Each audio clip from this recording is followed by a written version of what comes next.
yo decidí hacer estas memorias hace ya 15 años. Me tomó 15 años hacerlo porque no es tan fácil recordar uno su propia vida.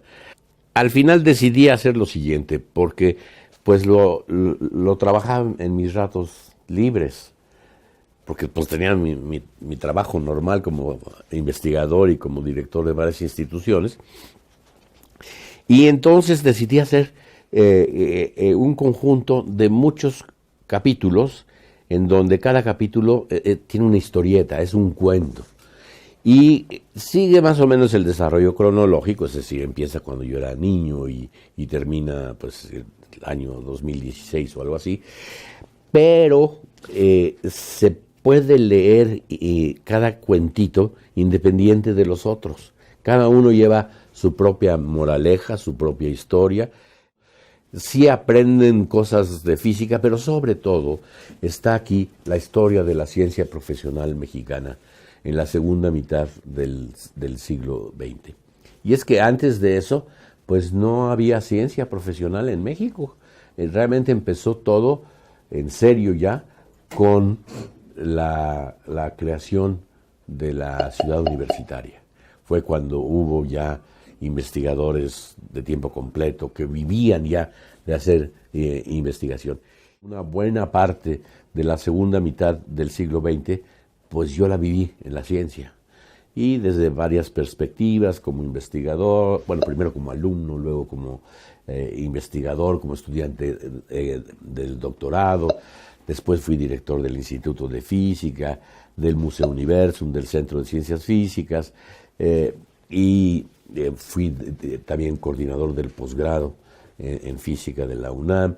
En fin, yo he visto la ciencia mexicana desde muy diversos ángulos, y está relatado en este libro. Lo editó muy bien el Fondo de Cultura Económica, dentro de una colección, se llama Vida y Pensamiento de México. Es una colección valiosa, es muy interesante, es otra vez la historia del desarrollo de la ciencia en nuestro país, sobre lo cual no hay mucho escrito, de tal manera que yo considero que este libro, que se llama La otra gran ilusión, y luego dice Memorias de un físico mexicano, es una contribución interesante a la historia de la educación científica, del desarrollo de varias instituciones en las que yo he participado, y creo que puede ser de mucha utilidad para los jóvenes que empiezan su carrera como investigadores en física. En ese sentido, pues estoy muy contento de haber llevado a cabo esta obra durante pues ya 15 años. Me costó bastante trabajo, pero es muy gratificante. Este libro significó para mí un gran esfuerzo para recordar todos los capítulos de mi vida. Y en ese sentido es muy satisfactorio el haberlo logrado publicar en el Fondo de Cultura Económica.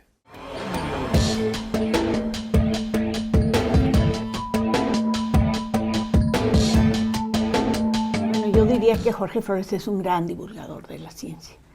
No solo es bueno divulgando, sino sobre todo creando y llevando a cabo instituciones, cosa que es muchísimo más difícil.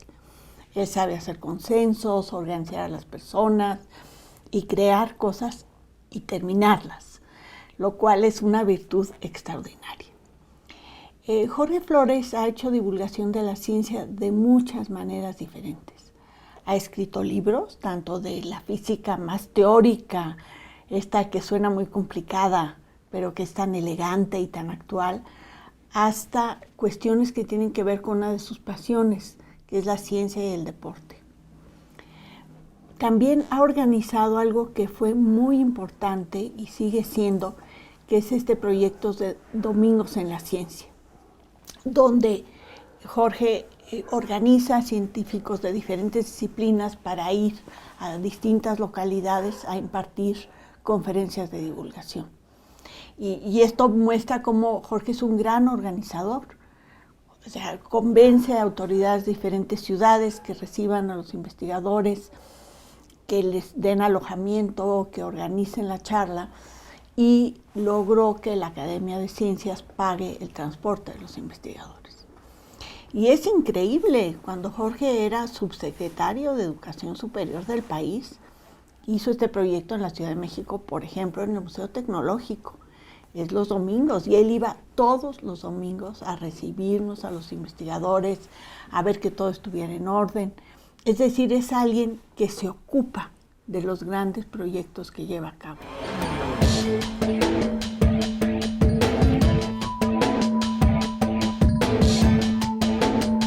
Estuve trabajando fundamentalmente en ese proyecto de entender la física de la respuesta sísmica extraña de la Ciudad de México, cuando fue nombrado rector de la universidad el doctor José Sarucán. Entonces, el día que Pepe tomó posesión, me dijo, pide una cita mañana conmigo. Fui a la rectoría y me dijo, es que quiero que hagas el Museo de las Ciencias de la UNAM. Ah, caramba, le digo, yo pues no sé mucho sobre, bueno, sí sé de museos porque los he ido a visitar ahí en París, pues, y en el de antropología, pero no, hay que hacer un centro de divulgación de la ciencia importantes, un museo moderno. Y bueno, pues fue así como finalmente yo me dediqué a primero diseñar, luego conseguir todo el equipo para crear Universum. Después hicimos otros museos, muchas otras exposiciones, en particular el Museo de la Luz.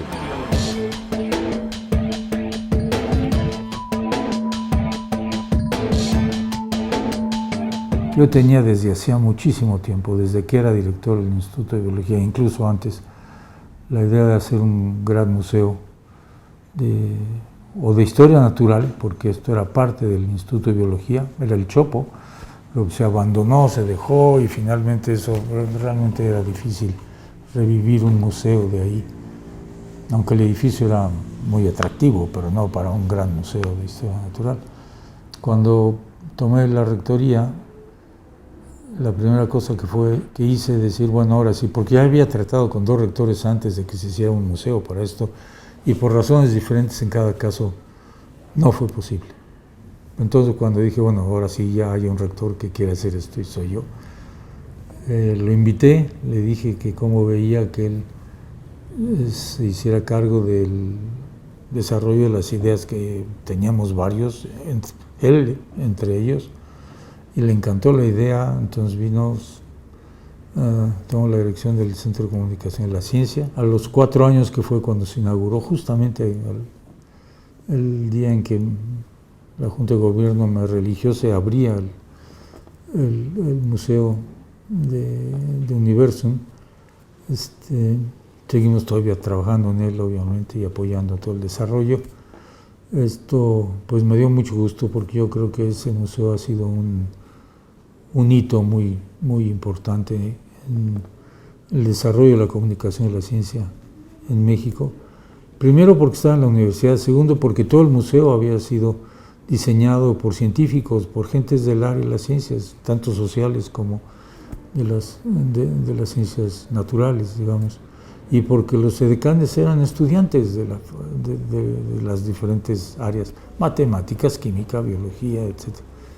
Eso le da, y le sigue dando, yo creo que al Museo de Universum, un carácter muy especial. Y bueno, fue la capacidad ejecutiva de Jorge la que realmente a mí me atrajo para pedirle que tomara la responsabilidad de desarrollar la idea y desarrollar todos los componentes del museo, y se hizo muy bien.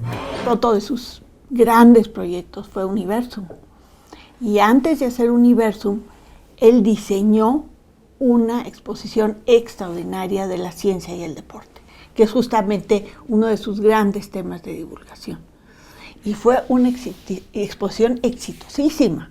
Fue una exposición diseñada para probar cómo se podía hacer un museo de ciencias interactivo, donde los profesores de física que no tienen laboratorios podían ir a aprender cómo utilizar la física, que suena tan complicada en la vida diaria, para que los chicos se enamoraran del conocimiento de la física.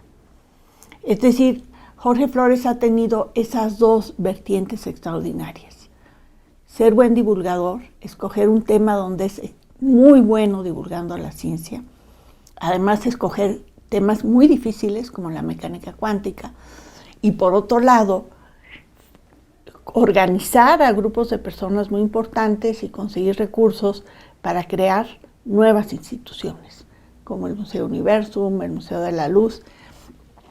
Así es que sí, es una persona extraordinaria.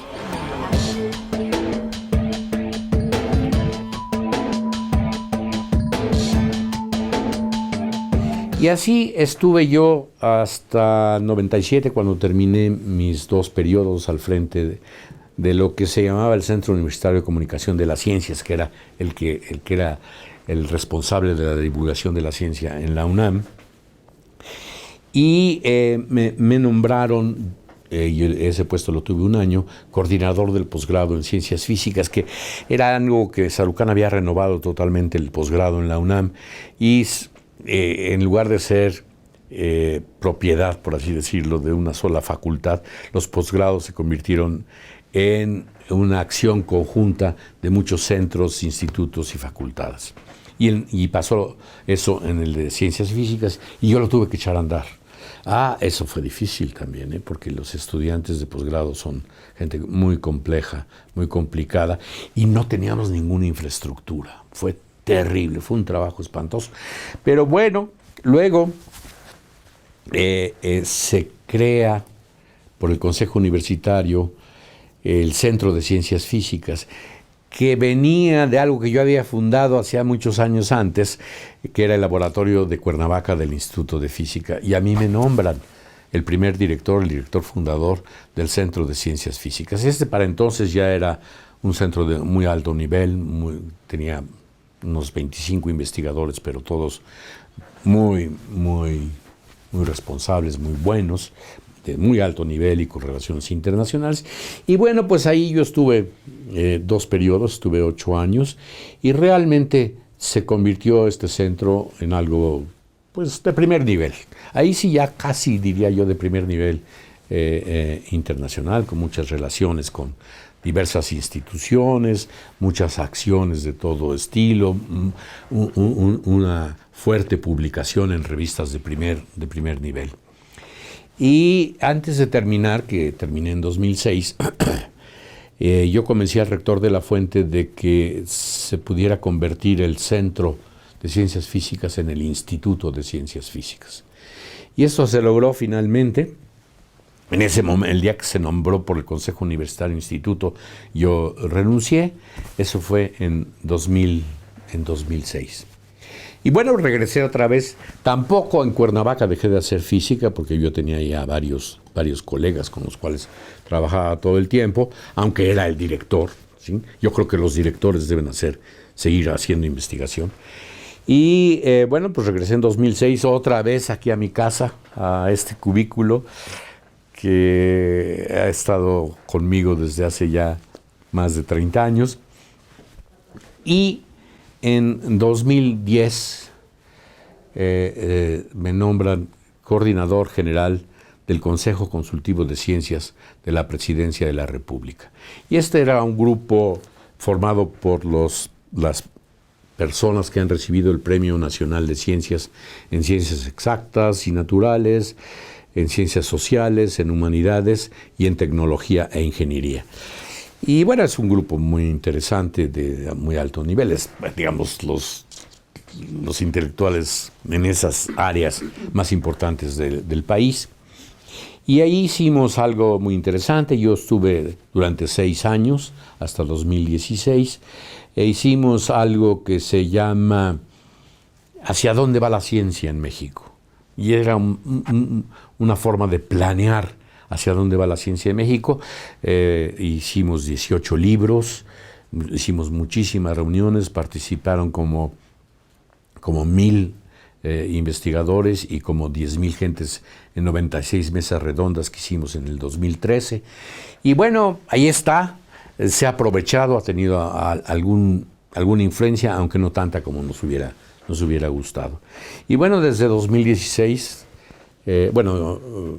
terminé mi periodo como coordinador general del Consejo Consultivo de Ciencias, y pues heme aquí otra vez en el Instituto de Física, en este cubículo, tratando de salvar a México.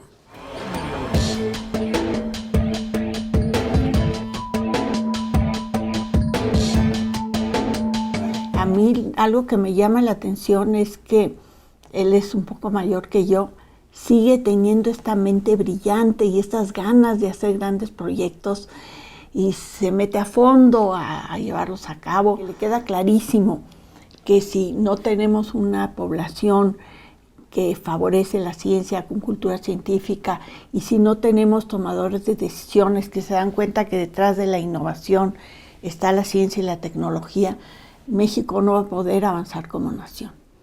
Así es que Jorge sigue teniendo esta gran idea global de lo que debe ser la ciencia en México.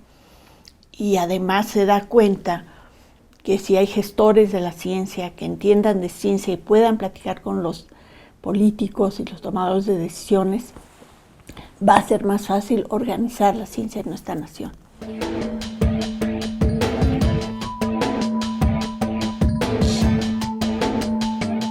Cuando yo era subsecretario de Educación Superior e Investigación Científica, llegó una amiga mía, Alejandra Haidar, para proponerme que se publicara un libro de divulgación de la física, un libro de ciencias. Se inventó una colección que le pusimos por nombre La Ciencia desde México.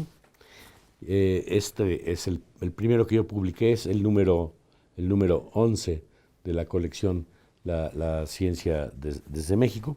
Y he publicado toda una colección que se llamaba La Gran Ilusión, que son 4 libros: las ondas gravitacionales, los quarks, la fusión fría y el monopolo magnético. ¿Y de qué se trata la gran ilusión? Pues es la gran ilusión de los físicos. Se supone que hay una predicción de alguna teoría muy bien establecida de algún fenómeno que va a ocurrir.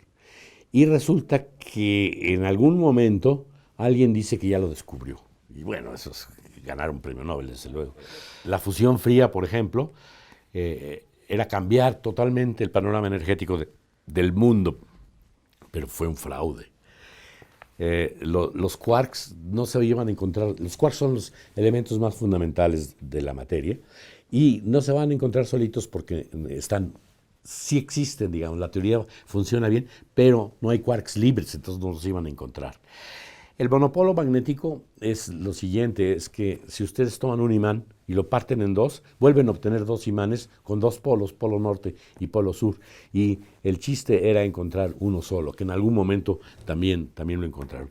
Y finalmente, una predicción de Einstein, que tenía muy buenas ideas, es que cuando aceleran una cantidad de materia muy bruscamente, se van a producir unas ondas que no son las ondas electromagnéticas, que son las que estamos usando ahorita, sino son las ondas gravitacionales. Bueno, y también se había dicho que se habían descubierto, había sido en falso el descubrimiento, pero finalmente hace unos cuantos años, un par de años, pues las encontraron. En estos libros se explica la mecánica cuántica, la mecánica clásica, la termodinámica, en fin, en términos muy elementales, y lo pueden de hecho leer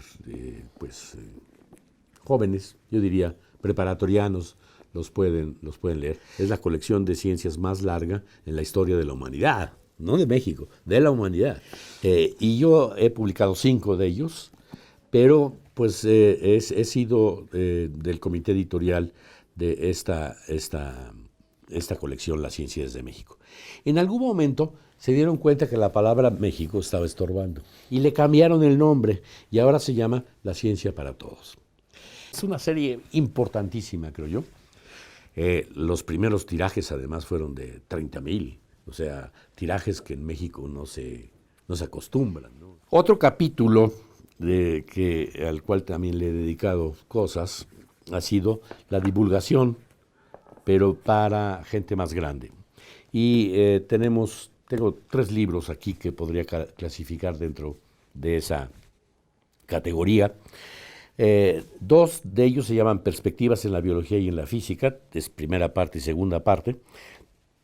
Y esto lo hicimos con la Academia Mexicana de Ciencias hace muchos años, y lo que se buscaba ahí era pedirle a expertos científicos que nos dijeran por dónde iba a caminar la ciencia. Y se habló de ecología de poblaciones, de la genética, la neurobiología, la relatividad y la gravitación, en fin, era una mezcla de física y biología. Como tuvimos bastante éxito, hicimos una segunda edición. Digo tuvimos porque esto lo hice junto con Luis Estrada, que es uno de los pioneros en la divulgación de la ciencia en México. Y más recientemente, hace unos cuantos años, volvimos a ver un tema de mucha actualidad, otra vez desde varios puntos de vista multidisciplinario. Se produjo el encuentro que se llama Encuentro con la Complejidad y se publicó en el Seminario de Problemas Científicos y Filosóficos de la UNAM. Y es un libro que pues yo creo que en algún sentido señero, porque fija el camino en todo este campo de la ciencia que es muy actual y que es muy, muy importante. También hemos hecho un libro con Eduardo Martínez, y aquí lo que hicimos fue hacer análisis de cómo se debe hacer y qué es necesario hacer para divulgar la ciencia y la tecnología. En algún momento, cuando el doctor José Sarucán era rector de la Universidad de México, me pidió que hiciera el Museo de Ciencias de la UNAM. Esta experiencia la dejamos puesta en este libro, que también es del Fondo de Cultura Económica, que se llama Cómo hacer un museo de ciencias, y es una colaboración con la UNAM también. En el Museo Universum le dimos mucho énfasis a algo que es muy interesante, muy conceptual, que es la unión de la ciencia con el arte. Entonces, muchos de los equipamientos eran, de hecho, obras de arte, pinturas o esculturas o películas artísticas, que la hacían los artistas, pero en colaboración, como un equipo, con los científicos. Entonces, sacamos este libro, que se llama Arte y Ciencia en Universum. En las salas de Universum hay muchas obras de arte, ¿sí? Eran 80 cuando lo abrimos, ¿sí? He escrito también varios libros de texto. Voy a empezar por los más elementales. El más elemental es una serie que hizo la editorial Santillana, que lo hicimos con Héctor Domínguez, Carmen y Julia Tagüeña. Y se supone que eran unos libritos de gran tiraje, al principio tiraron 60,000, donde se explicaba de manera lo más sencilla posible pues distintos aspectos de la física. Aquí está uno sobre electricidad y magnetismo, otro sobre sonido, luz y otras ondas, sólidos y fluidos, y calor y temperatura. Y esto, desgraciadamente, no continuó.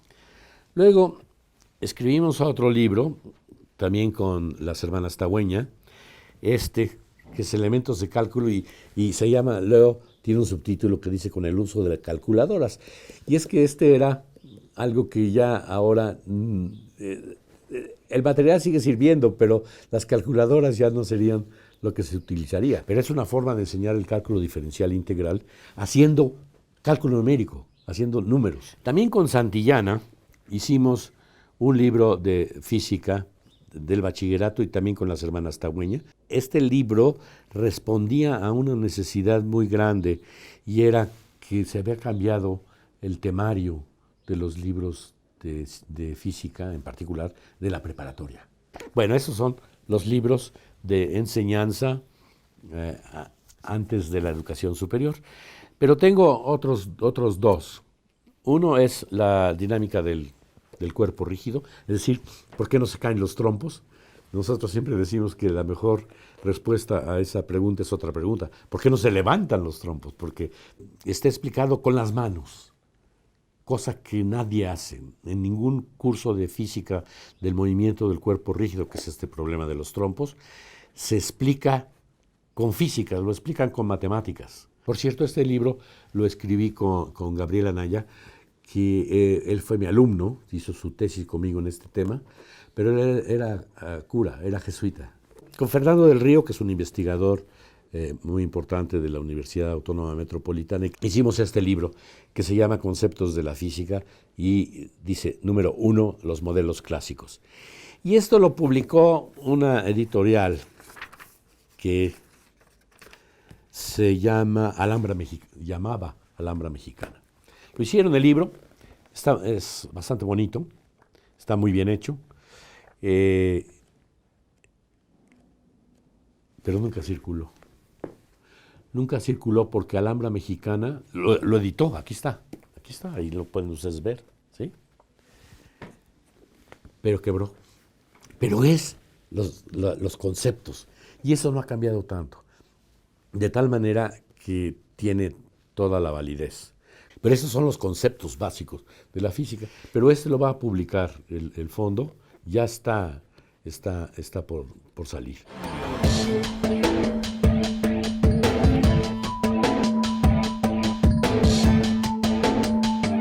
Yo a Jorge le voy a agradecer toda la vida, todo lo que ha hecho por mí. Muchas gracias. Ha sido un gran amigo y es un ejemplo a seguir. Yo lo quiero muchísimo. Fue quizá la época de mayor interacción con Jorge. Nos veíamos con mucha frecuencia, teníamos reuniones con los directores de las diferentes salas para analizar, para criticar, para cambiar, para ir modulando. Y fue una época para mí muy grata. Yo espero que haya sido también para él. Seguramente sí, porque yo creo que su orgullo es haber estado dirigiendo ese trabajo de mucha gente de la UNAM, y para mí también, obviamente, una de estos aportes a la institución y al país, que creo que ha sido de mucho interés. Después nos hemos seguido viendo como amigos, como familias, con una cierta regularidad, y mantenemos una amistad que para mí es muy grata, ambos. Así que, para terminar, yo diría que me da mucho gusto que haya tenido este reconocimiento en el área de física.